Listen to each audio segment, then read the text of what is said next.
couple of weeks ago, Gordon and I had the opportunity to talk with a former major leaguer and hopefully again major leaguer, John Nogowski, and his father, John Nogowski Sr., who is a baseball writer and writer of other sorts. And we were very happy to be able to drop this as part of our Father's Day episode.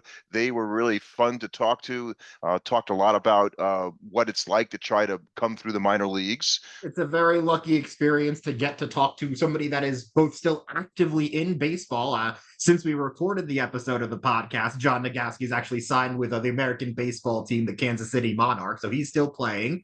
But just to talk to somebody that was there in the show and experienced it was a real privilege, and we've learned a lot of stuff from listening to them. Yeah, I think that's what surprised me the most is there was a lot of stuff that we thought and it got straightened out on maybe a little bit from somebody who actually is out there right now. But a real fun interview. Happy Father's Day to all the dads out there, and this one's for you.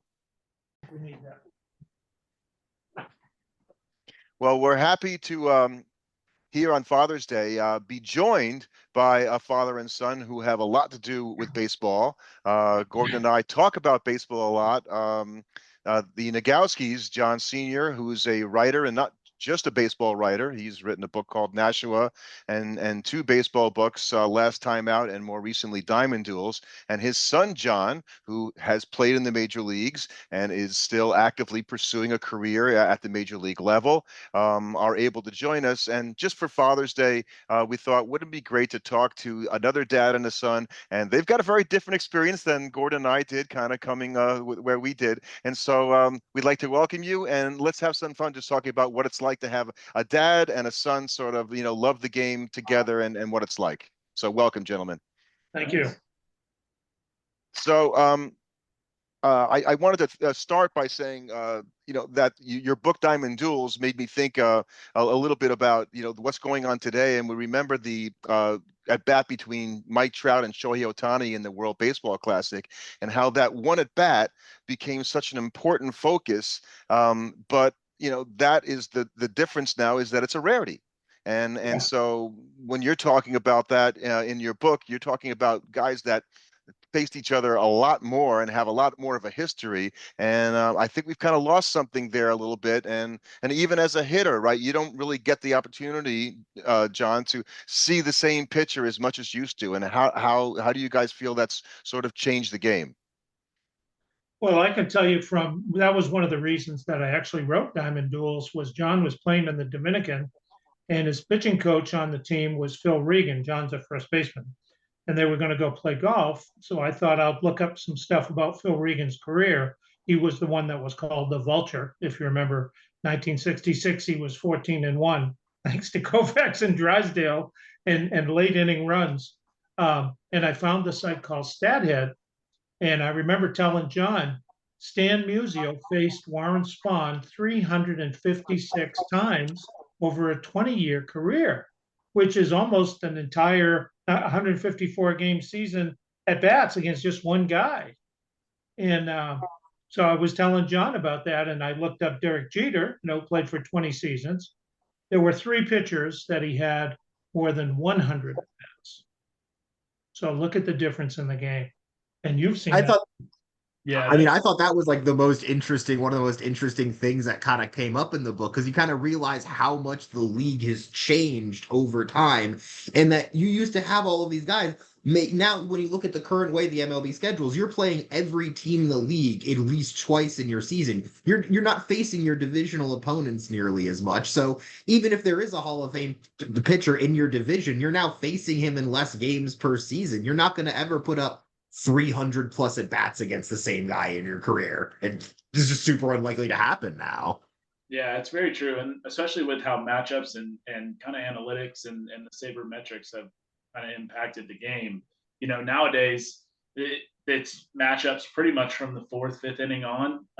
So very rarely are you getting to face a guy four times, no matter how good he is, and it's usually taking these guys 100 pitches or so to get to the fifth, sixth inning. So you're pretty much matchups from there on, and it's pretty much going to be the same side that you hit on. So, me hitting righty, I'm going to face righties pretty much from the fifth or sixth inning on. And, like you said, even if you're playing these guys multiple times during the season, I might only catch that guy one time when we're going through on a 3-game series. And then at that, I'm only going to get maybe 2 at bats off him. So, the game has changed so much, especially with bullpen usage now. Back in the day, it was these guys were facing these guys every other week. I mean, I think that's a really good point because back in the day, it would be a pretty common occurrence, especially against good pitchers, to face them 4 times in a game. Now, the only time you're ever going to see a guy 4 times you're probably never going to see a pitcher 4 times in a game because if he's pitching so well to be in the game that long, he's probably throwing pretty close to a complete game shutout. You're not getting 4 at-bats against him. Exactly. And that's still a huge advantage. Like, even if you're facing the best guys in the game, if I'm seeing this guy for the 4th time around, very rarely are these guys going to have 4, 5, 6 really, really good pitches that night. So if I'm seeing him for the 4th time and I know he's got a really good fastball, that's a huge advantage for me. Whereas nowadays, good luck. You're going to get Luke Weaver in the 9th. You're going to get Devin Williams in the 8th. You're going to get a lefty setup guy in the 7th. So it's interesting how, and I think it's the analytics that have really changed that. Just the batting averages against and stuff like that. That's really changed that. One of the things that was fascinating to me growing up in New England, growing up in New Hampshire, being a Red Sox fan, was looking up Carl Yastrzemski's lifetime record and seeing that when he faced left-handed reliever Darrell Knowles, who doesn't exactly have his footprints on the sands of time, he batted 0.77 against that guy. Now think about this, and transpose that to today's game. Red Sox are down a run or 2. It's the 9th inning. Knowles is on the mound. If Alex Cora, let's just say, had Yaz on the team, would he let him go up and hit? I mean, you're going to pinch hit for a Hall of Famer? But, 0.77? I mean, that's terrible. Right. I mean, I was going to say, because conventional wisdom back in the day would have told you, hey, Hank Aaron, you're not supposed to hit against Don Drysdale anymore. Right. You started your career 1 for 23 against him. Exactly. Modern day, if John Drysdale on the mound, they'd be like, well, why don't you sit today, Hank? We'll play somebody else in your position. Right. Exactly. Well, when that happened, one of the stories that I read, I mentioned in the book, Aaron saw he wasn't in the lineup that day that Drysdale was pitching after that spectacular 1 for 23 start. So he went and sat with the manager and said, look, you got to give me a shot to play, this guy. I won't be in the league. I got to figure out how to hit him. And he got 2 blue hits that day, the last one of which I think he said won the game. And then from then on, he batted, I think, 292 against him the rest of his career. And he hit 17 home runs off him, the most he hit off any pitcher. So, hitters can learn, right, John? Yeah, you can figure it out. Hitters can learn. Yeah, it takes me a little.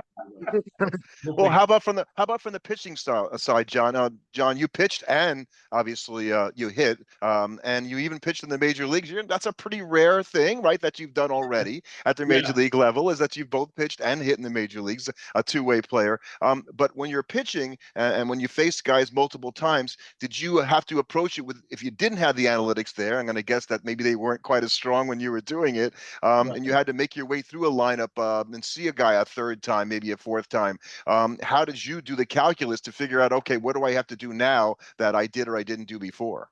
Yeah, the details throughout the game now, especially in the big leagues and AAA, are really, it's incredible. I mean, even as far as they have the exact pitch usage that this hitter might see, when in the last series before. So, if, for instance, if there's a hitter that's coming in and he just played, let's say he just played St. Louis and now he's in Pittsburgh. Well, if I was facing that guy, that hitter might have seen all 2-2 and all 2-2 counts. He might have seen sliders every single at bat against St. Louis. Mm-hmm. So he might make that adjustment coming into this series right now. So now as a pitcher, you try to stay one step ahead and say, okay, if this guy just saw all 2-2 sliders, now here I'm going to make sure that I throw fastballs in this 2-2 count, because he might be trying to make that adjustment.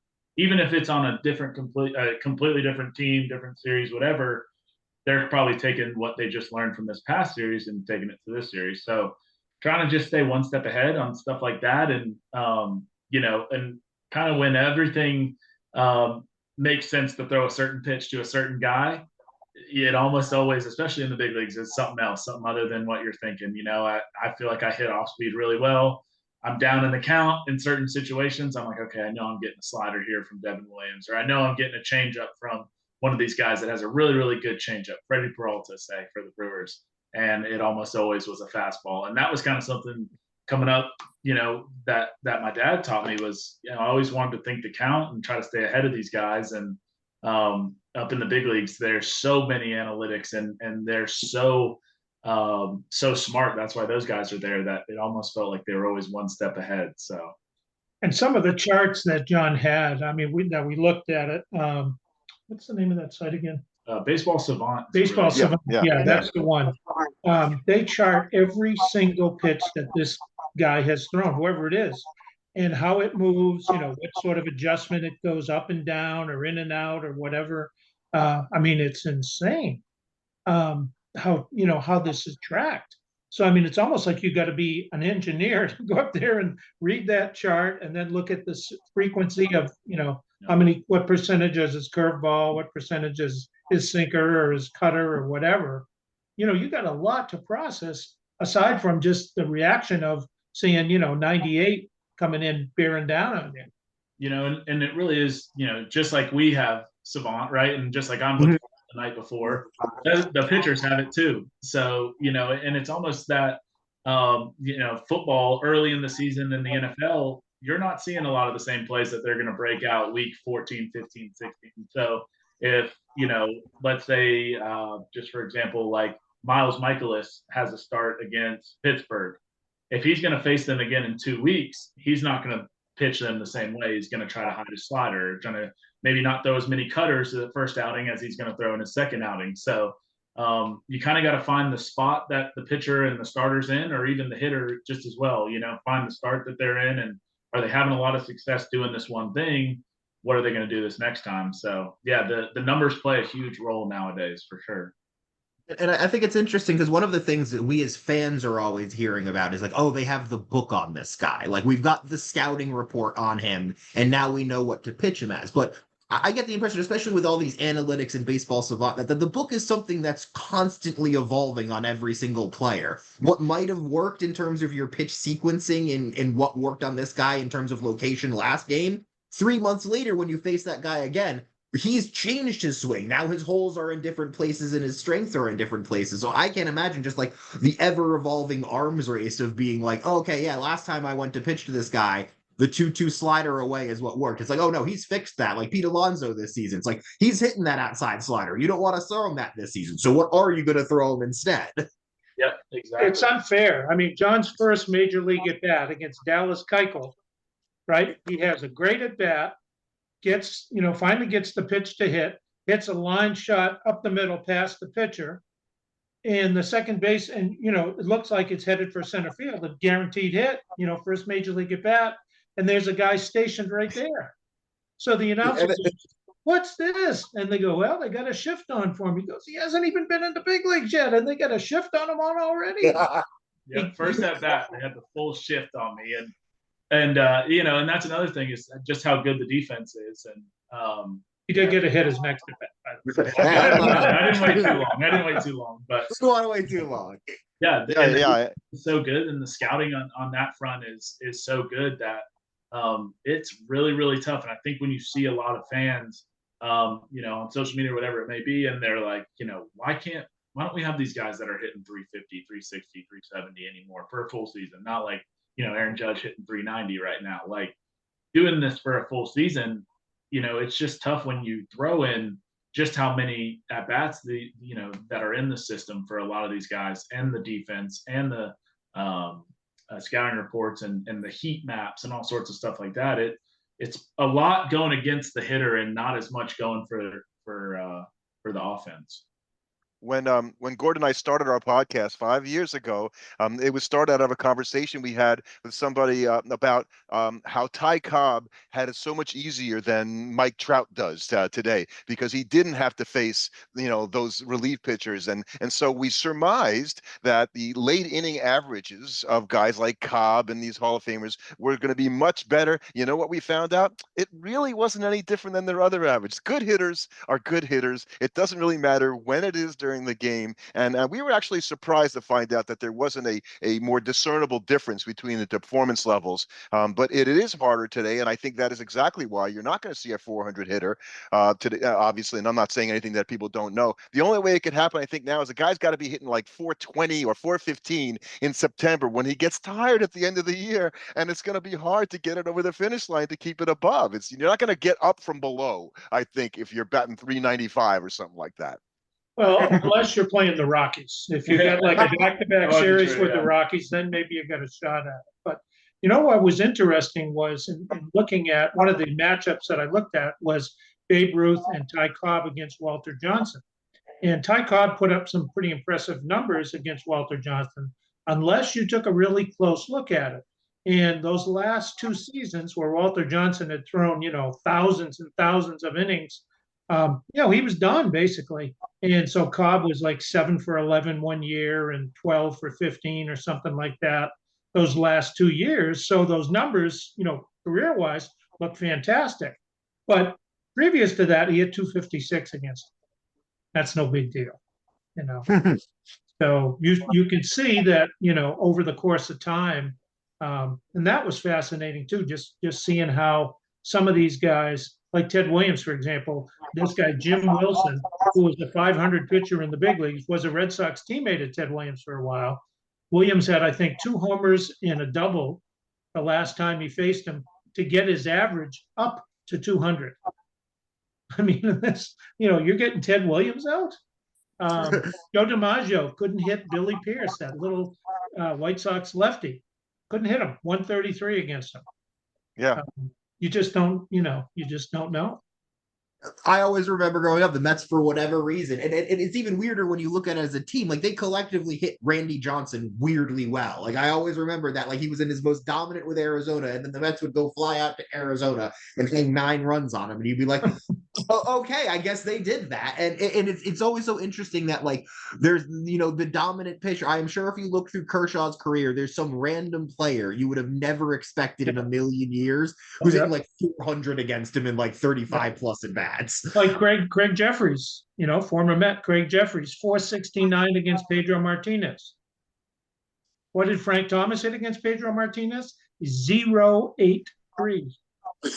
A lot of people had trouble with Pedro Martinez. Yeah, exactly. And I would take Frank Thomas as a hitter well before I took Greg Jeffries. Yeah. Yeah.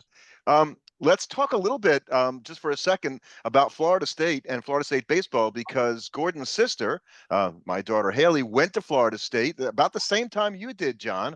And I looked it up. So I went to a game on Father's Weekend when you go down and you for the sorority that she was in. But it was the year after. It was 2015, so it was the year after you had left state. But talk a little bit about, and the fact that your dad, obviously, you guys live in Tallahassee. Senior. So what it's like to sort of have come up and played for Florida State, and what was it like to have your dad there? That was so special. It was so cool because I've been going to Florida State games for as long as I can remember. I grew up at that stadium and seen so many great guys, JD Drew and Buster Posey and Stephen Drew and all these guys come through. So I covered the team for 7 years. And he covered the team. So I was down in the dugout and in the locker room with all those guys. So, those are probably some of my fondest baseball memories, was just growing up and wanting to do that. So, I think I always tell people I wanted to play at Florida State long before I even thought about playing in the big leagues. So that was my big leagues. And so it was really, really cool, really special. We had some great teams. And these are guys that I talk to probably 3-4 times a week, even now, Luke Weaver and some of those guys that I played with, Jose Brizuela, Devin Travis, and all these guys. So really, really cool. Really, it was absolutely incredible. I can remember when he was just a little kid. I was sitting in the dugout talking with Mike Martin, and John's standing behind home throwing the baseball up on the screen, and catching it. And Coach Martin was watching him. And I said, "What do you think?" And he goes, "He's going to play here one day." Wow. Who knew that he would still be the coach when John was of age to play there.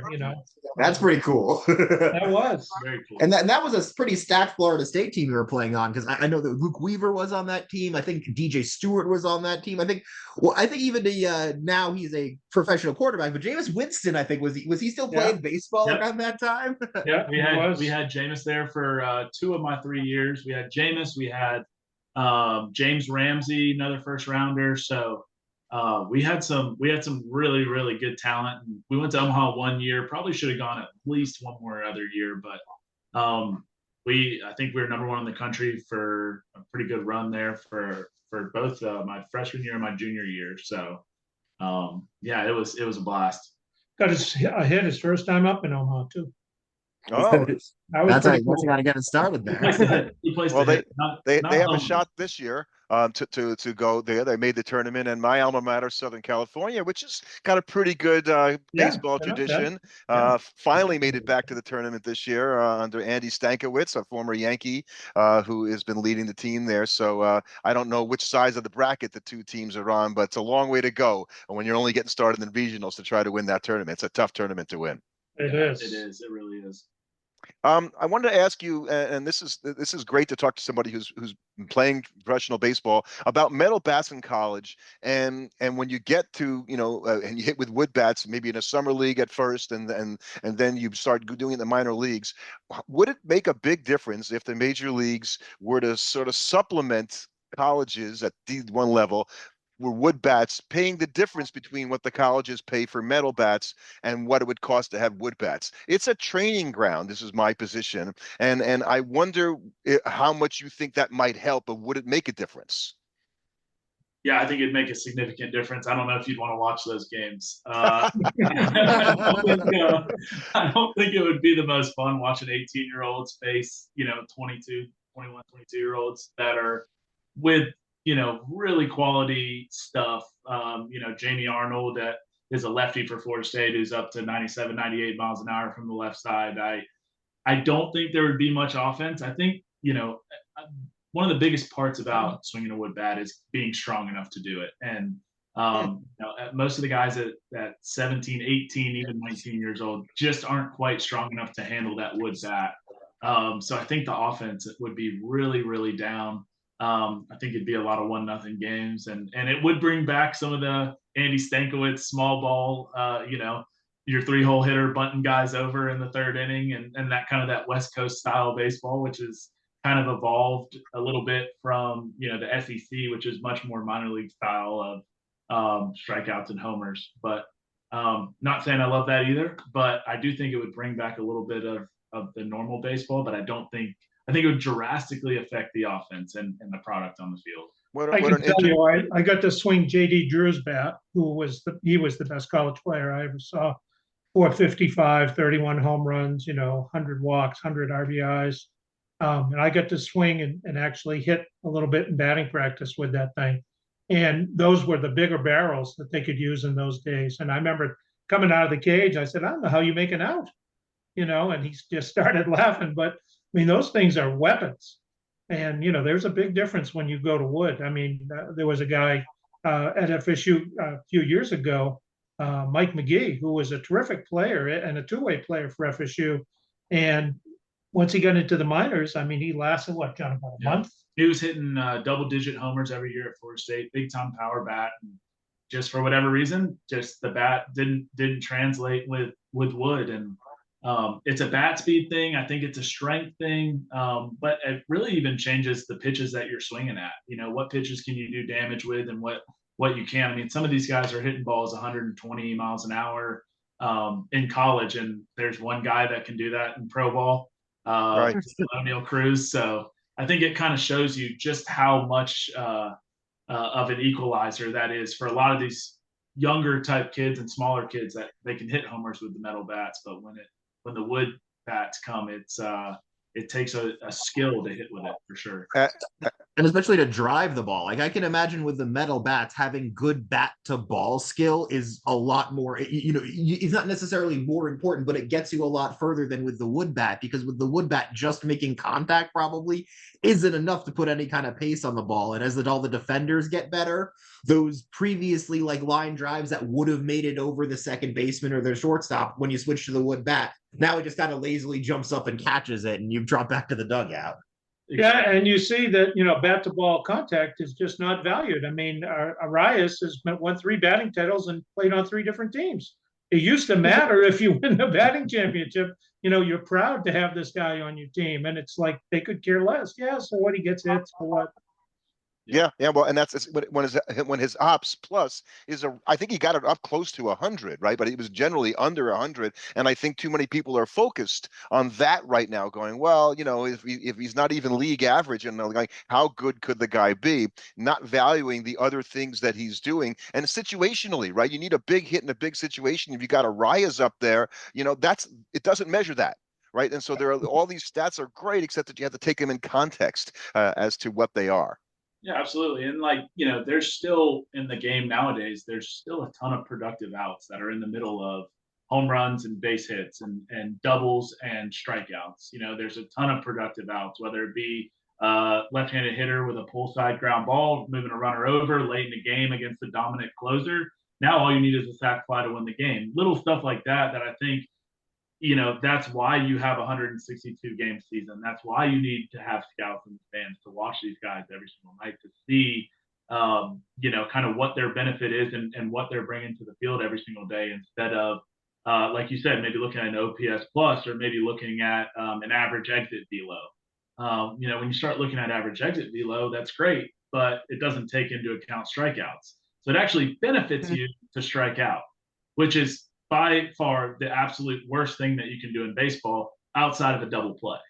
So, it's like doing a 3-point shooting contest and saying, okay, we're going to count makes and misses, but if you airball one, it doesn't count as a miss, right? So, that's exactly what you're taking into average exit velo here. So just stuff like that. I think that some of these numbers are kind of taking us off the rails of what really is a productive player. At the end of the day, hitting 330 and playing great defense, that's providing so much offense for your other guys, the ability to drive in runs, that there's still some serious value there. And that's one thing in this book that you can really see what the productive player was back then versus how they are now and how they're perceived is just so significantly different.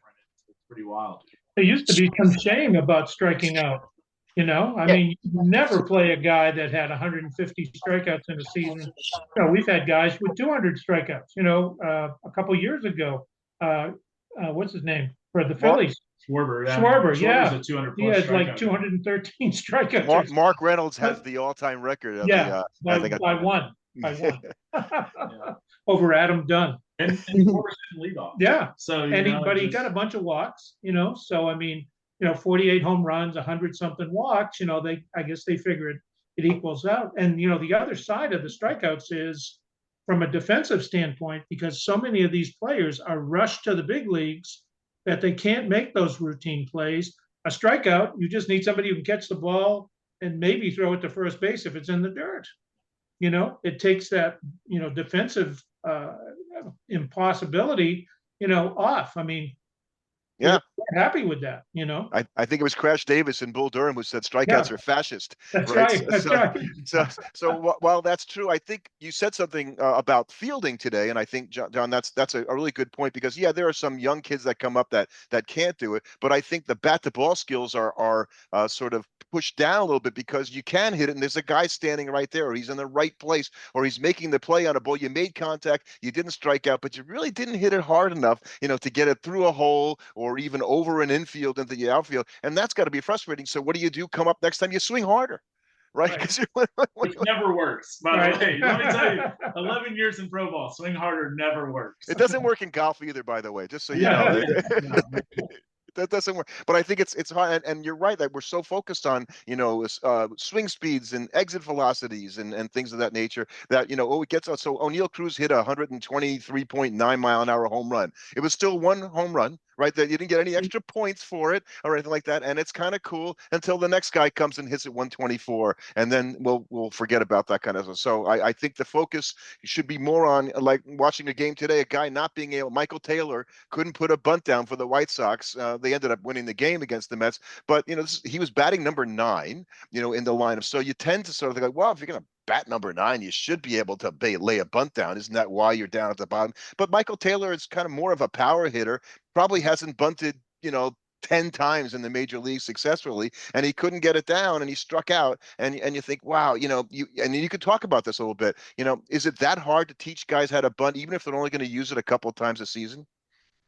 It is 98 miles an hour, or whoever, he's trying to get that bunt off of in a back end game. It's just so tough. And I know it sounds crazy because you're squared around and you're just kind of trying to make contact with it, but it's almost in a lot of cases easier to swing and make contact than to bunt. So it's really tough. And especially if it's something that, from a player standpoint, okay, well, if I'm only going to be asked to do this 5, 6, 7 times a year, what's going to keep me up in the big leagues? Not getting my bunt down, or making sure that I'm working on my swing to hit 30 doubles or 15, 20 homers. So it is tough, but man, it's maddening. Even when you're in that dugout and you know that all you need is a guy to get a bunt down and they can't do it, it's tough. But yeah, I mean, having faced Hader and Edwin Diaz and guys like that, it's those power arms. It's really deceptive how their fastball moves and just how quick they are. So trying to deaden a ball that's coming that fast is it's tough.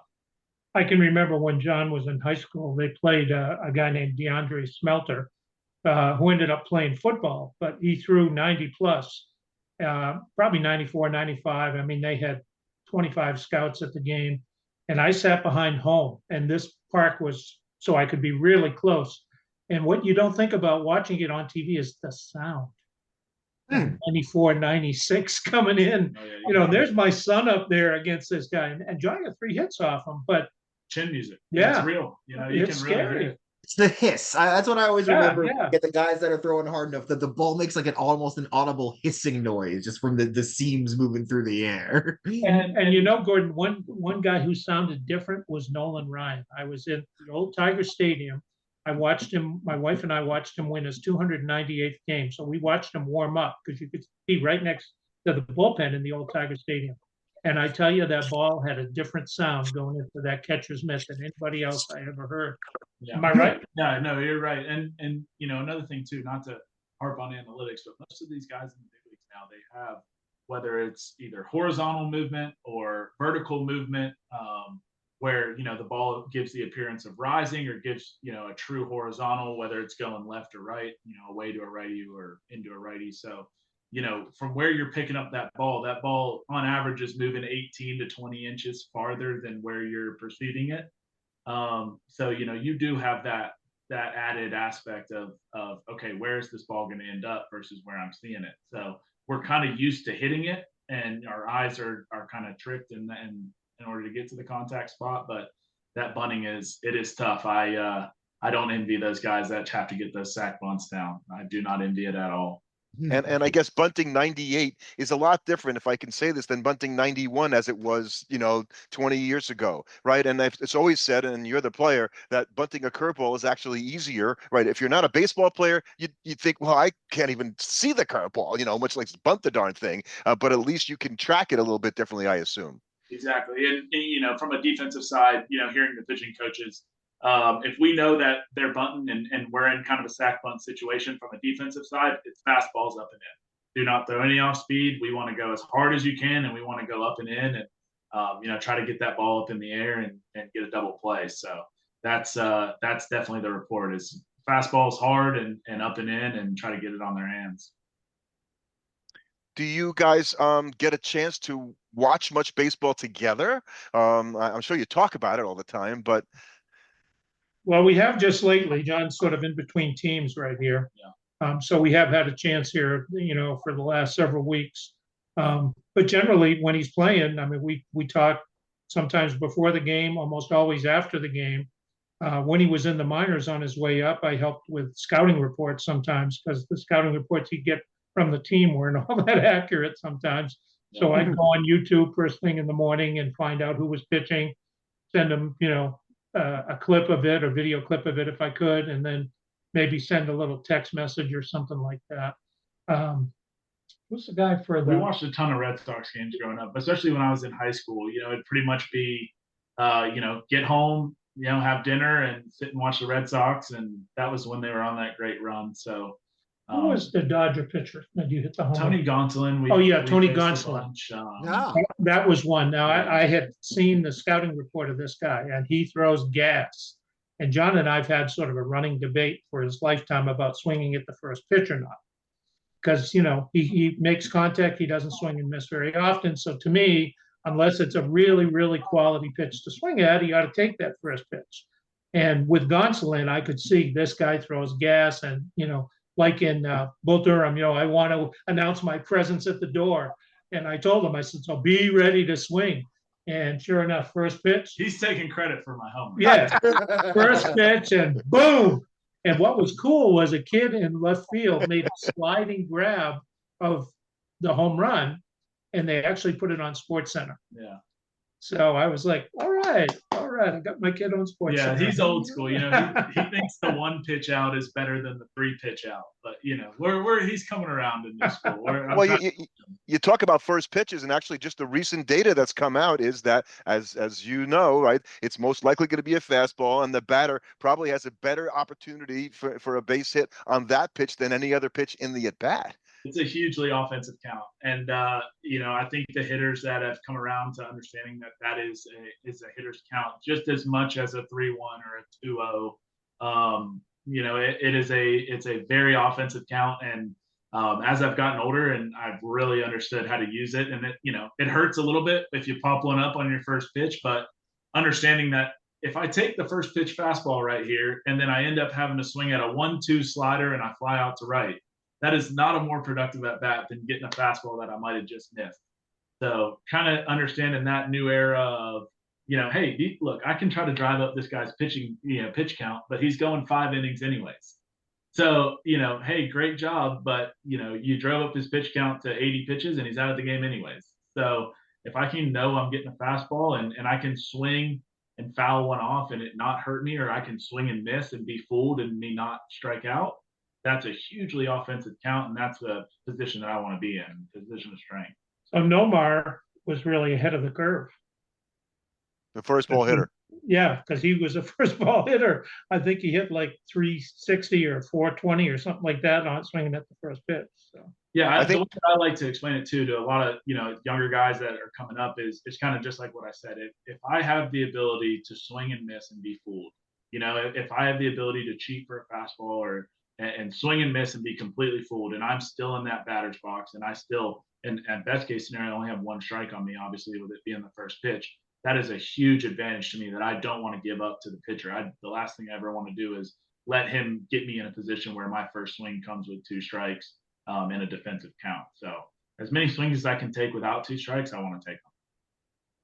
I know. I was thinking as you guys were talking that we talk so much about pitchers trusting their stuff, right? You got to be committed to what you're throwing, and a lot of times that that's what stops success. But the hitters have to be able to trust their stuff too, and just because you guessed incorrectly doesn't mean your approach was wrong, or that. But that's a hard thing to come back from, because the end result at that moment is I missed. He got to buy me, and so I think you have to. The idea to have self-belief, I think, is so important to hitters as much as it is for pitchers.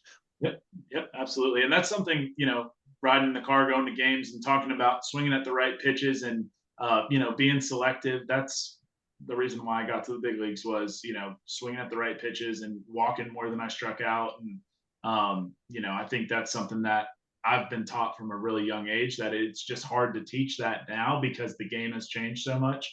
But there is there's such a need for it right now, and chase rates, that's a really big topic, and having a really low chase rate, all that does is put the pitcher in a position to throw strikes to you, which that's what we hit. So not to give him too much. And I can imagine, just learning that there's a big difference between pitches you can swing at and pitches you can actually do something with. Yeah, you can put contact on the ball.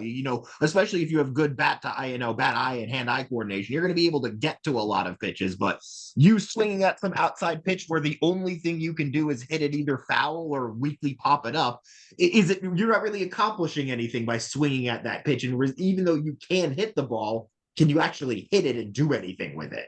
Yeah, exactly. I can remember when he was little, he was probably, I don't know, 10 or 11, something like that. We were going to a travel ball tournament and we're riding over there. And I was talking to him in the car and I said, I've never told you to try to hit a home run. I never did that. I said, but, you're at a point now where you're pretty good. You're ahead of a lot of these guys you're playing. So I think you can go up there and look for a pitch that you could hit out. And so he gets up his first at bat.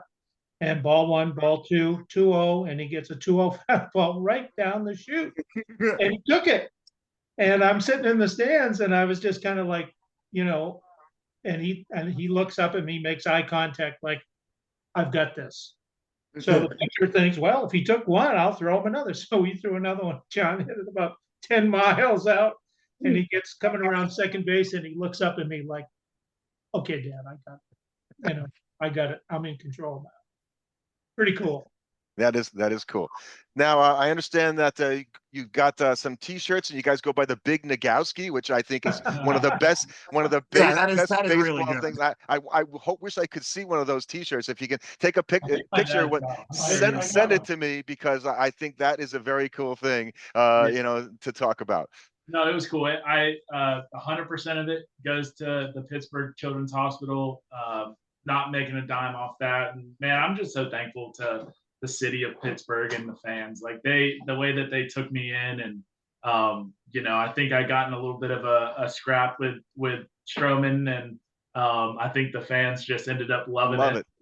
Yeah, I think they kind of gravitated to it, and hey, I'm a 6 foot kind of slow guy, and I think that fits in good with Pittsburgh. And I'm just kind of a grinder. It took me a long time to get to the big leagues, and I cherished every moment of it. And, still kind of putting up good numbers, so trying to get back. But those fans were just absolutely incredible to my family, and man, just such a cool place. And so anything I can do to give back, that's why we did that. You played for Derek Shelton? Did they give him enough time?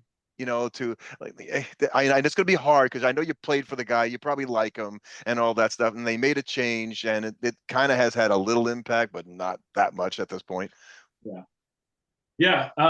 Man, enough. He actually talked to him. He was at a game in St. Louis, and he actually talked to Derek just, I think, the day before, a couple days before. But yeah, I really like Shelty. He was absolutely great to me.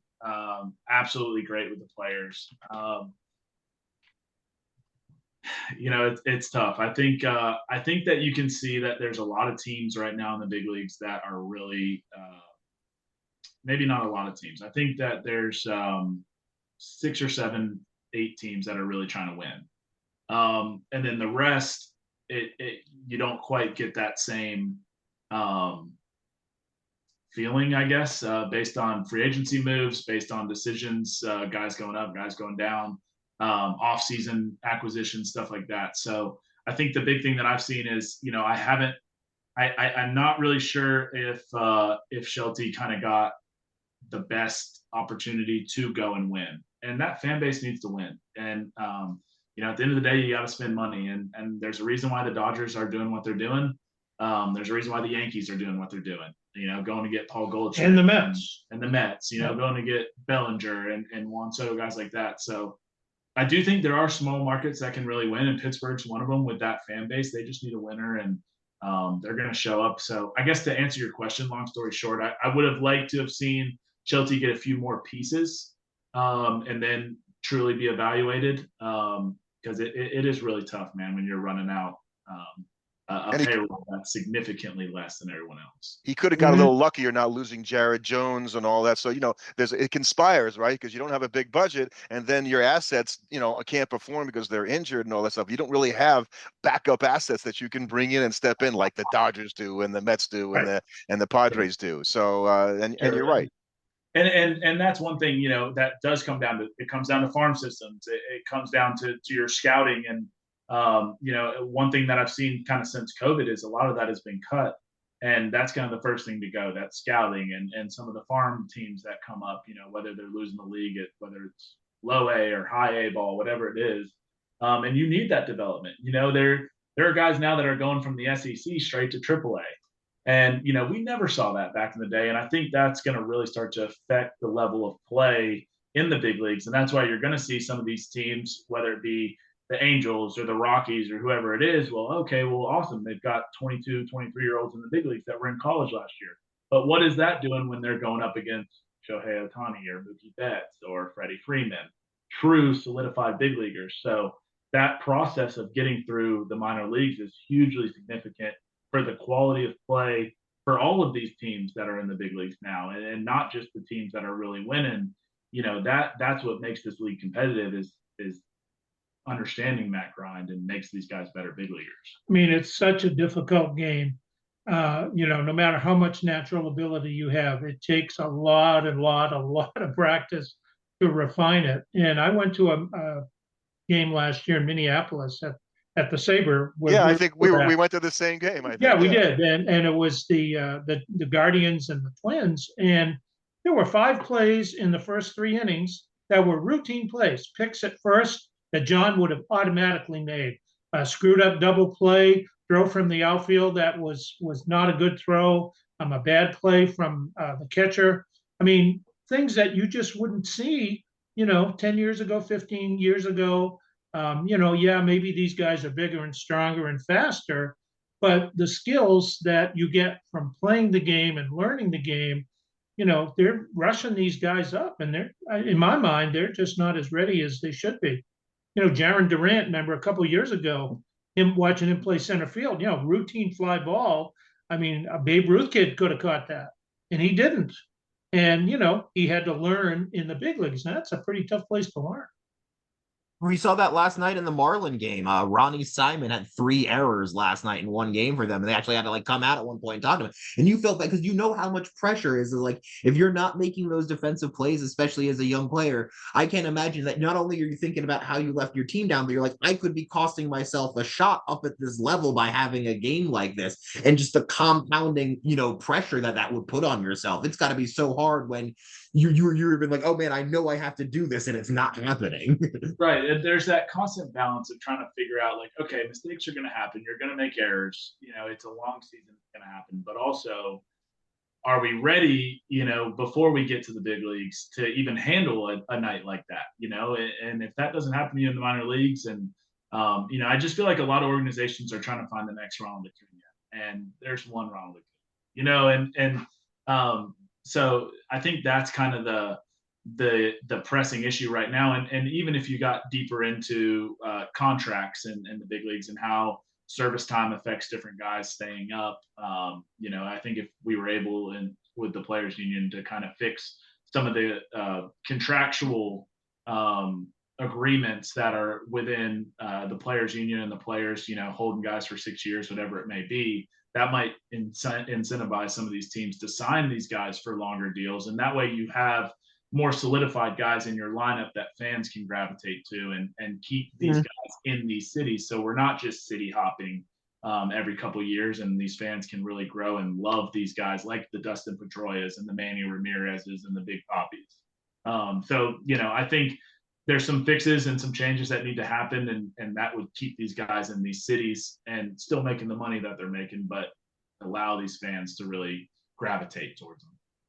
Well, it comes down to owners being willing to invest in their franchises, and one thing is for sure: the value of their investment is increasing and has increased, you know, in dramatic fashion. I think the Rockies were bought for $95 million. I'm writing about them right now, and they're not as worth as much as some of the biggest teams, but they're about $1.5 billion now from the time that they bought that. So you'd think somewhere in between that, over the years, there would be some money to invest in players when you're trying to build a franchise, because you know you've made a fair amount of money over the years. You could put some of that back in, and the teams that aren't doing it, the Pirates, like I said, the Rockies, and even the A's, right?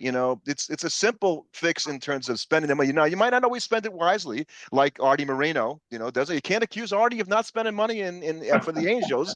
Yeah, made He's some bad decisions. That's all. sometimes it doesn't work out, but I think that also is how you could keep teams in their cities. Simply have an owner who's committed to winning, and willing to spend the money. It's really not that difficult. Operating is not what it's about. It's about franchise value. At least it should be.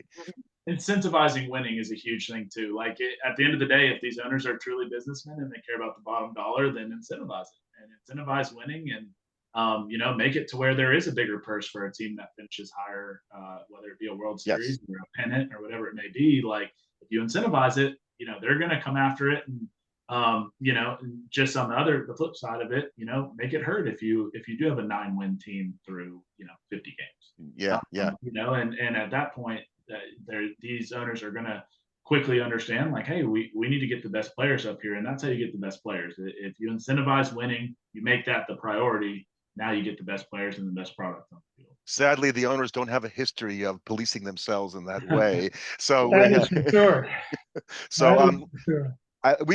We'd love to have you guys back another time, because we could probably talk for hours here. I wanted to close with a couple of thoughts, and the book Diamond Duels ends with a story about Jim Gosker, who I actually remember because he played for those 69 Pilots, and he played for the Mets as well for a very brief time, actually. But Junior, do you have a book in you, a ball four type book in you that you might write at some point? I mean, your dad's been writing for years. Do you have the bug? Do you want to write? He's co-writing it for sure. Yeah, he's co-writing it for sure. Man, I don't know. We've always bounced around the idea of, like, I would love to just kind of share my journey a little bit, and just how important it is to have a dad that, he's my best friend. I talk to him every single day.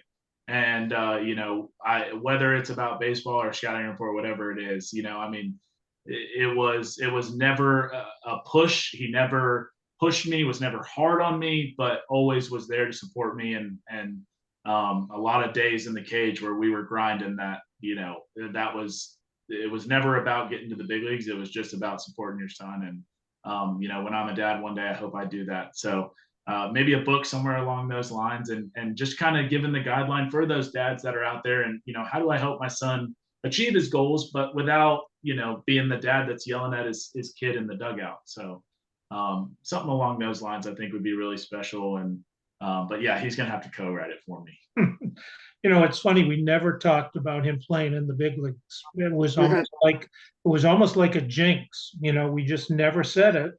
And then when he was at Florida State, I think it was his sophomore year, one of the coaches that he had played for at the Cooperstown Dreams Park, where he holds the hit records, by the way, 30 for 39. That's a pretty good week. That's pretty good. He came to see John, and he said, well, of course, you're going to play in the big leagues. And John and I just looked at each other like, finally, somebody said that, like we both obviously. They see me. Yeah, exactly. We're not the first ones to bring it up. Yeah, exactly. And we just looked at each other and we're like, well, yeah. And, he ended up being the player of the year for that summer, and, got drafted by the A's and kind of went from there. So I'd love to do a ball four type book too, and just give a little inside baseball humor. I got some pretty good stories over the last 11 years. So, well, yeah, I think it'd be good. We might have to edit a few of them out, but we'll make it good. But well, the book now is Diamond Duels, and you can get it on Amazon or probably any of the major outlets. And John is on a book tour right now, signing books, and I'm sure if you ask him for a signed copy, you can get him to do that. But if you wrote a ball four book between the two of you, man, I'd be first in line to buy it. I want you to know. So anyway, want to thank you guys. You've got fans here. We're following you already, but now even more so, and we want to know what's going on. I'm sure the people that listen to and watch us are interested, or will be interested in knowing more. So let's keep the conversation going, and try to do this another time. And most importantly, your relationship, father and son, is the delight to witness. And on Father's Day, it's great to acknowledge, when fathers and sons take this game and make it something that's really personal and something that they can take with them for the rest of their life. So great stuff, guys. Completely agree. Absolutely. Thanks, guys. Thank you.